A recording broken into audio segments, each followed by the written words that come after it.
Charles Pap Deloney opened the first general store in Jackson Hole in 1899 in his home located on Cash Street. A year later, the town site of the newly named Jackson was platted when Maggie Simpson purchased a forgotten 40-acre homestead lot and sold 10 acres to Grace Miller. Together they split up parcels and sold them to businesses for $10 to $15. It was said that you could have purchased the entire town for $100. In 1906, Pap Deloney purchased a lot and constructed a new brick store.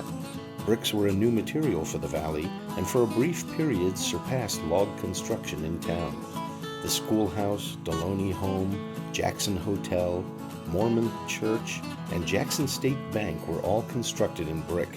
Today, only the Deloney Store remains. Sheathed in stucco on the south side of the building, there's a small window where the bricks are still visible.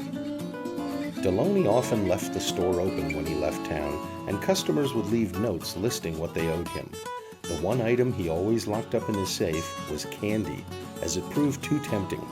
The safe also acted as the area's first bank, as many area ranchers stored their checks here after selling their cattle.